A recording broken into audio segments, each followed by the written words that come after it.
All right, I'm back for Dusty S's ongoing coverage of IM Dallas 2024, and I'm here with Naf following a heartbreaking loss to 9Z to lose out on the upper bracket playoffs.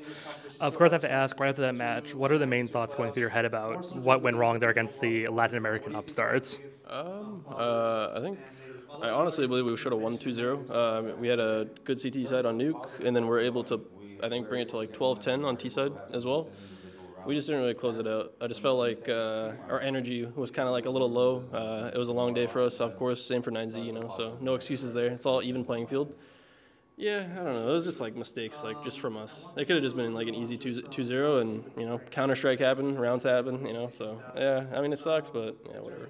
You started the day off with a win over Complexity, which is sort of, I think, a buoying moment for this squad because Complexity are your main domestic rivals, and they usually have the upper hand in that rivalry. What was the energy level like there playing against them, and ultimately still in a pretty one-sided win over your domestic rivals? Yeah, of course. It was an interesting game. I think we were expecting a little bit more of an Ancient pick from them. They had the decision between Ancient and Dust 2, and they ended up going with Dust 2. I think it was a little bit of a questionable pick, but everybody has their reasons. They have stuff to go off of. We didn't have anything to go off of them because they didn't play any officials on it, so maybe they felt like they had an upper hand. So, I mean, it feels good obviously to beat them. Yeah, I mean, I think they only beat us at the RMR, so I think it's kind of like back to reality a little bit. But yeah, no, it was a good fight. You say back to reality, but I think it's fair to say that overall this has been a relatively hard year for LAN. For Liquid on LAN. Looking at this sort of 6 months as a whole, heading into the player break, what's sort of the mood in the team camp about what the future holds for this team? Honestly, your guess is as good as mine. Of course, there's been reports of, obviously, with the Cadian headline, of course, in HLTV. I ultimately do not know what's going to happen. Unfortunately, I don't have anything really to say, so we just have to kind of wait and see. We're just going to give it our all for this event and just see what happens. Player break is for us after this event, so yeah, it's up to Liquid to make decisions and what people want. On a positive note though, you guys did actually just come back from the CCT Global Finals online event, so a little less prestigious than that. But you guys made it all the way to the finals. Was that sort of a good feeling to finally get a run of wins underneath your belt, even though you ultimately fell to Eternal Fire in the finals? Yeah, I mean, I kind of going into that online CCT. We definitely did. We went into that event with low expectations. Obviously seeing a report like that about Casper before we started. So, but at the end of the day, he's a professional, and we appreciate everything he's doing. So, yeah, we ended up playing and got some good wins. Beat teams like OG, Ents, and Astralis, and yeah, lost to Eternal Fire. And, another good team, top 10 team. So that event was good for us, and it built confidence for us coming here. So. Of course, sucks to lose a 9Z here, but we're just taking it a day at a time, an event at a time. With the current state of the team and all the rumors that are going on, like who would you say is sort of still who's the emotional core of the team right now? Who's sort of in charge of keeping the mood high and keeping the energy high in the team? Is Caden still rising to the occasion in what might be his last event, or is the energy coming from Zeus, or is it coming from somewhere else? I mean, no, it's coming from everyone. Like I said, like Casper's been a huge professional, even with the report coming out like that. He's doing his job. I think he's doing pretty good. And yeah, everybody's still bringing the hype. Yakindar is a very hype guy. Twist is a very hype guy. Cadian hype guy. Wilton, Zeus hype guy. Skulls and I more chill, relaxed, passive players. But yeah, no, everybody's still bringing the hype, just as usual. Yeah, you mentioned Skulls being more of a passive guy there, and I feel like he's almost in a way overlooked as sort of the overarching narrative of the team. You and Twist have generally been lauded as the people who have risen to the occasion most on this team. Caden's, of course, the IGL, so he's always a focus of attention, and Yakinder is, a focus for his on and off days. But Skulls kind of almost gets lost in the mix of this team. What can you say sort of about him now that you've been playing with him for 6 months? Yeah, no, I mean, Felipe Skulls, I think he's a good guy. He has a great attitude, good player, good team player. I think he just has a very passive personality, so he's afraid. I think at times he might be a little bit afraid to be aggressive, to kind of step on other people's toes, to kind of give himself more of a voice. So, but overall, I think he's a good player, super talented. Anchor player that can just hit headshots, and yeah, he has a good attitude, personality as a teammate, and all that is really good. So, I mean.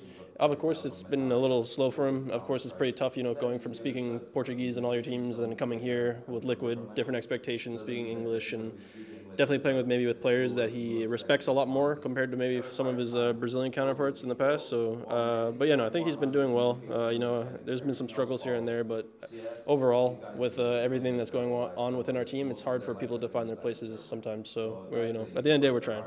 You mentioned him sort of at times like lacking a voice in the team and being very passive. Is someone on the team an advocate for him? Or do you think there's anyone who's been like a role model to him, or maybe someone who's sort of tried to help him find his voice, or either coaching or counseling or anything like that? Yeah, of course, Wilton Zeus here. He's Brazilian as well. They kind of, they respect each other. They have their culture together. So I think Wilton always tries to find ways to help him, and of course, all the other players try to help him as well. Everybody has a lot of experience in terms of Cadian. Yakinder, Twist, plenty of experience. Even myself, I played a lot of the old roles that Skulls is currently playing now. So if you ever needed help, of course, I'm always there to help him. So yeah.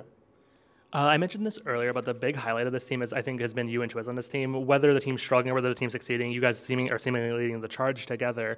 However, do you think that you two being sort of the two stars of the team is sustainable? Do you think it's sustainable for the two of you to sort of lead the charge as stars? Was that the vision for the team at the beginning? And what do you think that can sort of tell us about the future of the team if you guys continue to be star-level players? Yeah, with this team being made, I honestly, when the team was first created, I definitely expected, Cadian, Twist, and Yakinder to be like the front stars because they have the most voices in the team. They have the most responsibilities in terms of what they want to do and how they want to do it. I think I mentioned in my HLTV interview in Malta for Pro League, I don't really call anything. I don't want to do anything. I just want them to have as much space and freedom as possible where they feel like they can do whatever they want. So, of course, I definitely maybe have higher expectations from them as well. And so, I'm just doing my job. Of course, maybe you could just think about it as, hey, I don't have to do too much. I just need to focus on my crosshair and just do my job. But then again, as anchor players, you don't always see everything. But, of course, like I said, they bring a lot of the strategies and the ideas to the team. So at the very least, I just need to do my job and get the kills I need to get, So, yeah. So, of course, there's maybe some different expectations from players. And, of course, some people expect more from others, I'm sure. Some people are, of course, there's no denying it, of course, with Yakinder and all that. People giving him a lot of a hard time and underperformance. And I know he's working really hard. He's trying really hard. He even won a face-it the other month, So he's putting in a lot of hours and time to be the best that he can be. So, yeah, I don't know. There's definitely just a lot of hurdles that we've been going through as a team. So, we're still trying to fix it and see how things go. And, yeah, we just got to keep on going. You mentioned sort of, the Merrick's having a bit of a rough patch on the team, but when he started with the team, when it was originally under Nitro stewardship, he was amazing, right? He was blowing heads off completely. Do you think there's anything that you guys have discussed as a team, ways to enable Yakinder to sort of bloom again in the team? Is there something that you've been working on maybe changing to enable him to find more success in the server? Yeah, I think it's, again, something I mentioned in Malta where I think Cadian had his way of calling in Heroic, and I think he was a lot more controlling, whereas Twist and Yakinder are players that kind of want more freedom, and that's something that's always been worked on. Casper's been super, open to whatever people want to do. He's been a great leader, good captain for everyone, and yeah, it's just, Twist and Yakinder, they're great with coming up with ideas, and yeah, they just have their own way of wanting to play, and everybody's just trying to find the right way to play, and Casper's been doing pretty well calling and helping and, letting Twist and maybe Yakinder do some calls and have some ideas in there. So everyone's working, everyone's trying their best. It's just, yeah, we fix one thing and then the other thing kind of gets left and we got to fix that, So there's just, yeah, there's a lot of up and downs, but yeah. While Liquid lost to 9Z today, they do live to fight another day tomorrow. They'll be going up against the Falcons lineup, another team that's kind of struggled to find their way with their new roster. What are your sort of initial impressions of that match? Do you think it's going to be a struggle for you guys? Do you think you have a good sort of feeling for them, especially considering there's players there who used to be sort of your rivals or your tormentors in the form of Dupree and Magic? So what's sort of the thought process going into that initial thought process going into that match tomorrow? Yeah, Falcons is another team where I feel like they're somewhat in the dumps, is the same as we are. I think they're very confused maybe on how their team should be ran and with the players. Maybe there's some underperformances, and maybe not having that star player to help them. Of course, I think Sun Pius has been the most impactful player on that team, but obviously it's a little tough to have players like Magis kind of go missing at times, and I think Madden needs to have his impact in good games to make sure that they play well and to win them. So I think they're dealing with similar issues that we are. So we just we got to see who comes out on top tomorrow. All right, so that's Nav from Team Liquid with Complexity being eliminated today. The bell has tolled for them, leaving 2 NA teams left in the running. Thank you so much for your time, Nav, and we'll be praying for you guys tomorrow against Falcons.